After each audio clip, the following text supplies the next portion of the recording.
네, 오늘 본문에 나오는 데살로니가라는 도시는 수백 년간 번영을 누렸던 항구 도시입니다. 이 데살로니가 전사는 바울이 세 번의 전도 여행 중에서 두 번째 전도 여행을 하면서 고린도에서 머물면서 이 데살로니가에 보내는 편지를 쓴 것이 바로 이 오늘의 데살로니가 전서입니다. 바울은 여기 데살로니가 전서에서 오래 머물지는 않았고 한 3주 정도 복음을 전하면서 또 교회를 시작하였는데 의도하지 않게 믿지 않는 유대인들의 강력한 핍박에 의해서 그 데살로니가를 아쉽게도 떠나게 됩니다. 그리고 고린도에서 머물면서 데살로니가 교인들이 여러 가지 핍박 가운데서도 그 믿음 생활을 잘하고 있는 것을 칭찬하고 격려하면서 이 편지를 쓰고 있는 것입니다. 오늘의 본문인 데살로니가 전서 2장은 데살로니가에서 행했던 바울의 자신의 전도 사역을 회상하면서 썼던 부분입니다. 특히 오늘 말씀인 7절에서 12절 말씀을 통해서 바울은 데살로니가 교인들을 어떻게 섬겼고 또 그들을 어떻게 양육했고 또 그리스도의 완전한 자로 세우기 위해서 어떤 노력을 기울였는지를 말씀하고 있습니다.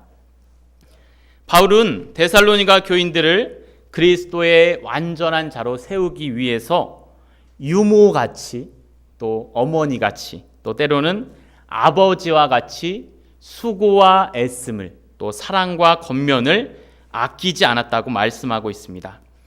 그러면 이 바울의 말씀을 통해서 오늘 우리에게 주는 메시지는 무엇일까요? 오늘 오후 예배에 참석한 모든 분들은 장성한 믿음을 가진 분들이라 믿어 의심치 않습니다. 여러분은 영적 아이가 아님을 믿습니다. 모두가 일당백의 그리스도의 강한 군사라고 믿습니다. 오랜 신앙의 훈련과 연단을 하신 노련한 믿음의 용장들이십니다. 웬만한 시험과 문제 앞에서 믿음으로 훌륭히 넘어가실 수 있는 분들입니다. 그러나 영적으로 어린 아이인 분들은 다릅니다.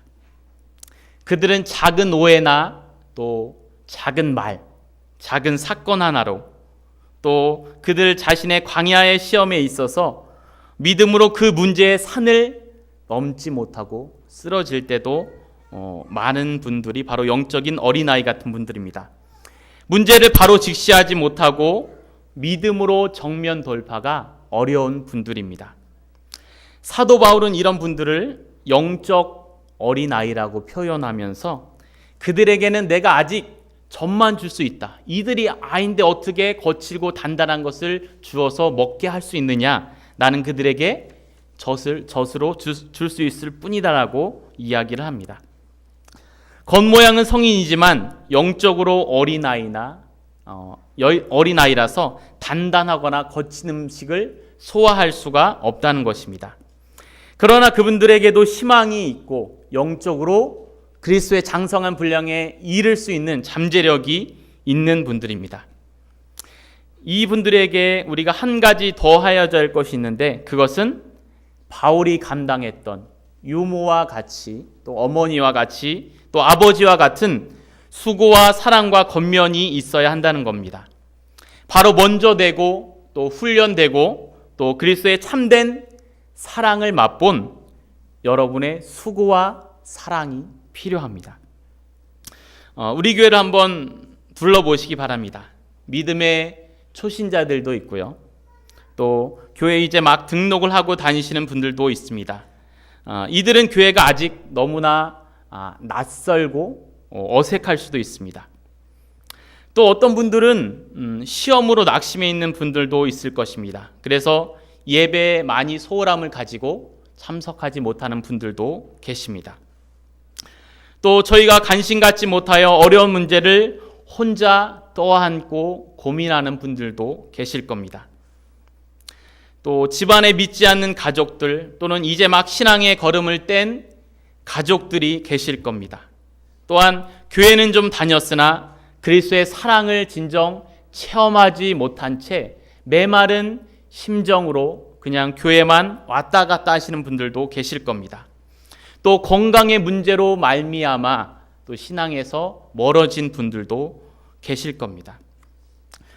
제가 먼저 있던 교회에서 일인데 주일 예배 때 한 청년이 등록을 했습니다. 그 미장원에서 미용사를 하고 있는 청년이었는데 어느 집사님께서 그 청년을 같이 데리고 와서 등록을 했습니다. 미용사라 토요일까지 일을 하고 이제 주일날 쉴 때 그 집사님이 같이 데리고 이제 교회에 와서 예배를 드리는 그런 청년이었습니다.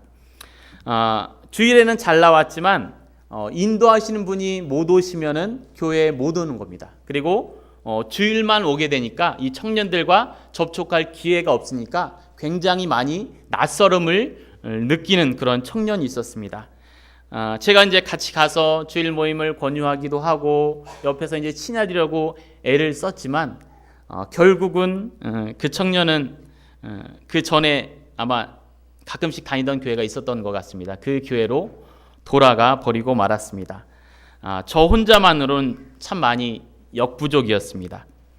하나님께 너무도 죄송하고 마음이 아팠던 그런 적이 있었습니다. 우리도 막상 다른 교회에 가면은 낯설기는 매 한 가지입니다. 더욱이 신앙의 첫걸음을 떼시는 분들은 교회 자체가 너무나 낯선 곳이고 또 어색하기만 합니다. 이들에겐 어느 정도 교회에 적응하기까지 옆에서 많은 도움이 필요합니다. 이런 경우에도 많은 사랑과 섬김, 또 수고와 애를 써야 하는 많은 분들이 많이 계십니다. 바로 이분들이 우리가 사도 바울같이 섬기고 사랑하고 수고하고 애써야 할 우리의 데살로니가 교인들입니다. 어쩌면 바로 이 자리에 계시지 않는 그분들일 수도 있습니다. 바로 주님의 사랑이 간절하고 주님이 관심 가지시는 교회 안에서의 잃어버린 영혼들입니다. 우리가 관심과 사랑으로 더 수고하지 않는다면 위에서 얘기했던 분들은 말 그대로 교회 안에서 또는 교회가 잃어버린 영혼이 될 수 있음을 우리는 기억해야 될 것입니다. 그럼 구체적으로 교회 안에 소외되고 또는 영적 아이와 같은 믿음을 가진 분들을 우리는 어떻게 섬기고 사랑해야 할까요?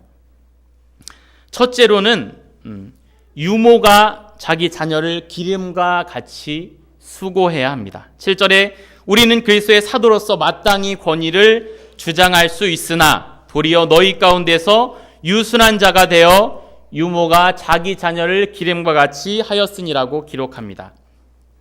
바울은 사도로서의 권한을 가지고 자기의 사도에 합당한 그 권위를 내세울 수도 있었지만 바울은 그렇게 하지 않았습니다. 그는 도리어 온순한 자가 되었다고 우리에게 고백하고 있습니다. 그리고 그는 유순한 자가 되어 유모가 자녀를 돌봄 같이 데살로니가 교인들을 양육했음을 말씀하고 있습니다.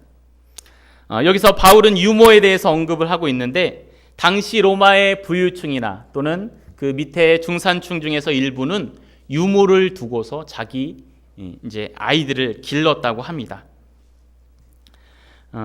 그리고 그 유모들은 어린아이를 가르칠 수 있는 교육을 따로 받아야 했다고 합니다.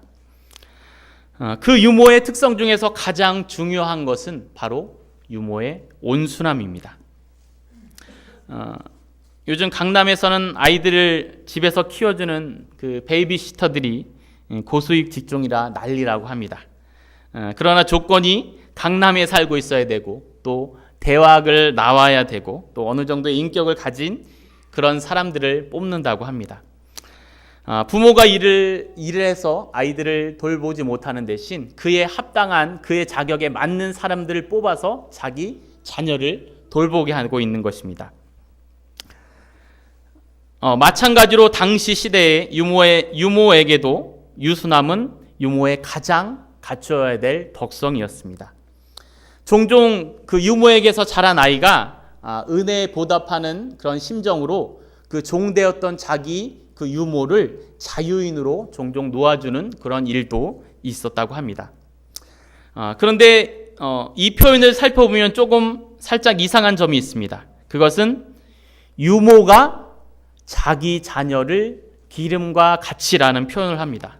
아니 제 어머니가 제 아이를 기른다거나 아니면 유모니까 남의 아이를 기름과 같이라는 표현도 아니라 유모가 자기 자녀를 기름과 같이라고 표현하고 있습니다. 이것은 유모의 그 온순함에 대한 그 강조를 하고 있는 건데요. 유모는 남의 집에서 남의 자녀를 기르기 위해서 부단히 힘을 쓰고 또 힘을 씁니다. 유모도 당연히 남의 자녀를 기를 때 온유함으로 기릅니다. 하지만 남의 자녀를 기른 유모가 때때로 자기 집에 돌아와서 자기의 자녀를 대하는 그 심정은 어떠할까요?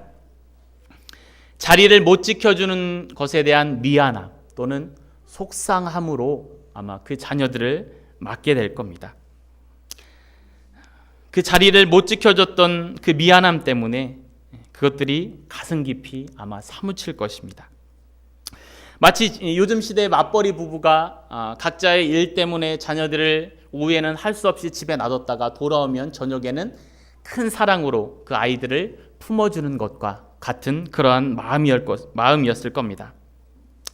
그래서 유모는 자기 자녀에게 남아있는 기력을 다하여 한 줄기 남아있는 힘을 쏟으려고 최선의 노력을 자기 아이에게 감당할 것입니다.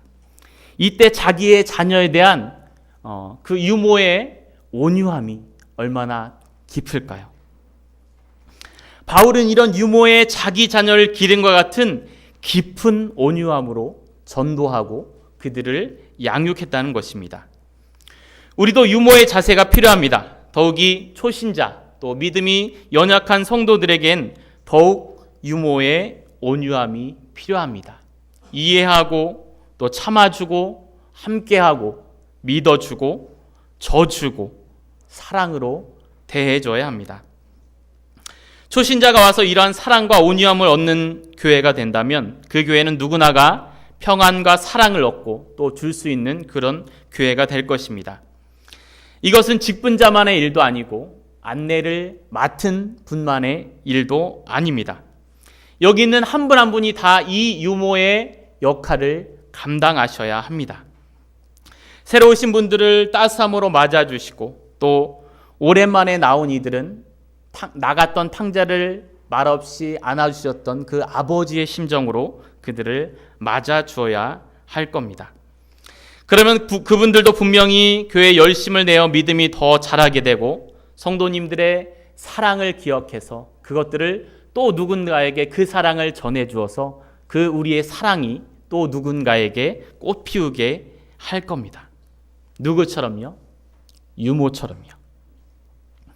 두 번째는 8절 말씀인데요.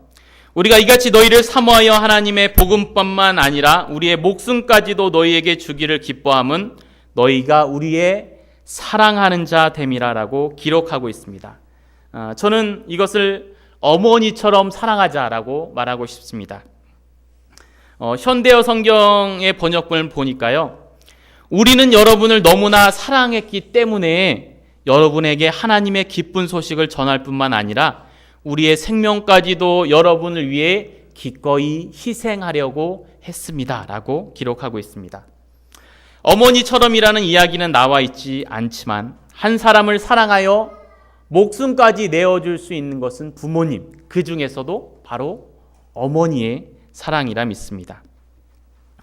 많은 사건의 일화들, 불이나 사건, 사고 중에서도 부모가 그 자녀를 품는 게 당연하지만 그 중에서도 아버지가 자녀를 품고 죽었습니다. 그런 경우도 있겠지만 대부분은 다 어머니가 그의 자녀들을 품고 그 어려운 사건들, 사고를 모면한 것들을 아마 많이 들으셨을 겁니다.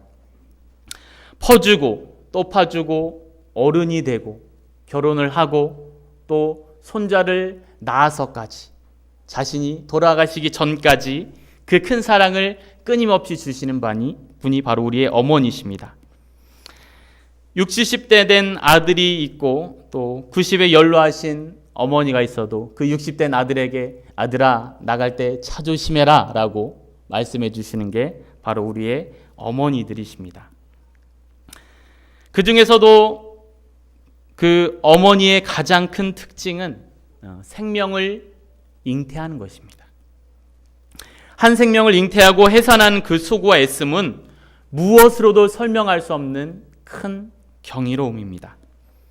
한 생명을 얻기까지 그리고 출산을 하고 건강한 사람으로 양육하는 데는 오랜 시간과 수고가 필요합니다. 마찬가지로 우리도 주님이 가장 기뻐하시는 한 영혼을 구원하는데 어머니와 같은 심정으로 잉태와 해산의 수고가 우리에게 필요합니다. 옆에 있는 친구나 친지를 제외할지라도 자신의 믿지 않는 가족을 생각할 때 우리의 가족을 구원하는 것 참으로 쉽지 않습니다. 1년, 2년, 10년, 20년, 때로는 평생이 걸리는 일이 바로 우리의 가족을 구원하는 일입니다. 나의 목숨을 가져가는 한이 있더라도 내 자녀, 내 남편만은 꼭 구원해 달라고 간청의 기도를 드립니다. 나의 가족을 위해 밤낮으로 눈물 흘리며 주님 앞에 나아갑니다. 우리가 그 가족들이 주님 품으로 돌아왔을 때 그것은 영광이지만 돌아오기까지 그 눈물의 수고는 우리가 이루 말할 수가 없습니다. 그런 간절함의 눈물에 의한 수고와 애씀이 한 영혼을 구원할 수가 있는 것입니다. 한 영혼을 구원하기 위해서 목숨을 내놓을 만큼의 수고와 애씀이 들어가는 것입니다. 바울은 데살로니가에 오랜 기간 동안 머물렀던 것은 아니지만 그 성도들을 향한 사랑의 마음은 목숨까지도 주기를 원하는 그러한 마음이었습니다. 첫째가 유모와 같은 온유함으로 성도들을 대했다면 두 번째는 어머니와 같은 마음으로 내 목숨까지도 내어주는 희생적인 사랑, 또 지속적인 사랑이 우리 가운데 필요합니다. 마지막으로 세 번째는 11절입니다. 너희도 아는 바와 같이 우리가 너희 각 사람에게 아버지가 자기 자녀에게 하듯 권면하고 위로하고 경계하노니라고 말씀하고 있습니다. 바로 아버지처럼 권면하고 위로하고 경계해야 한다고 우리에게 말씀하고 있습니다. 바울은 데살로니가 교인들에게 어머니처럼 또 때로는 아버지처럼 대했습니다. 아버지는 가장으로서 집안의 머리입니다. 어머니가 사랑의 모범이라면 아버지는 삶의 모범과 또 삶의 교훈의 상징이라고 말할 수가 있습니다. 이것은 마치 하나님이 우리를 사랑과 공의로서 두 가지의 모습을 가지고 우리를 인도하시는 것과 같습니다. 우리를 사랑하셔서 우리가 순종으로 나아갈 때는 우리에게 큰 은혜를 주시지만 우리가 불순종으로 나아갈 때는 우리를 사랑의 징계로서 또 우리가 바른 길로 돌아오시도록 우리를 훈계해 주십니다. 이스라엘 사랑하셔서 애굽에서 구원해 내셨지만 광야에서 그 하나님 말씀을 지극히도 듣지 않는 그들에게 하나님께서 때로는 징계를 가하신 것처럼 말이죠. 이처럼 아버지의 역할은 자녀에게 삶의 이정표를 제시하고 권면하고 위로하고 경계를 시키는 것입니다. 우리가 한부모 자녀를 볼 때 그 한부모의 사랑도 지극히 크지만 그 한부모의 사랑만 가지고는 양부모의 그 모든 사랑이 채워지지 않는 것처럼 어머니의 그 사랑과 아울러 아버지의 역할이 절실히 필요한 게 우리의 삶이고 또 우리의 자녀들입니다. 아버지의 역할에서 먼저 권면을 한다고 했는데 이 권면한다는 것은 적절한 행동 지침을 자녀에게 주는 것입니다. 자녀가 잘못된 길로 나아갈 때 그가 바로 돌아올수록 도와주는 것입니다. 두 번째는 위로하는 것이 아버지의 역할인데 아버지는 자녀에게 힘을 북돋아 주어야 합니다. 그가 바른 길을 끝까지 지치지 않고 힘을 내어 끝까지 나아갈 수 있도록 힘을 주고 위로해 주는 것이 아버지의 역할입니다. 마찬가지로 우리 성도들 간에도 서로 위로함으로 우리는 믿음을 견고히 해야 할 것입니다. 끝으로 아버지의 역할에 대해서 경계를 한다고 말씀하고 있습니다.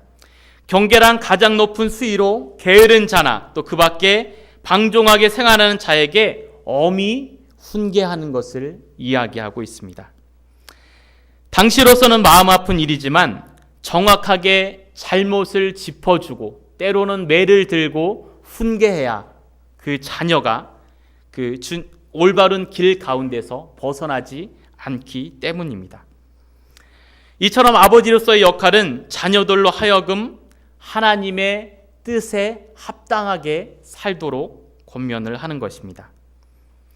바울은 데살로니가 교인들을 향해서 아버지와 같이 본이 되며 또 잘못된 일들을 훈계함으로 성도들이 하나님의 뜻에 합당하게 살도록 권면을 하였습니다. 우리도 초신자나 또 먼저 된 이들의 도움이 필요한 성도들에게 아버지와 같은 마음으로 권면하고 위로하고 경계의 역할을 잘 감당해야 할 것입니다. 세상의 모든 사람들이 다 수고하고 애쓰면서 하루하루를 감당해 나가고 있습니다. 근데 그 중에서도 가장 값진 수고와 애씀은 무엇일까요?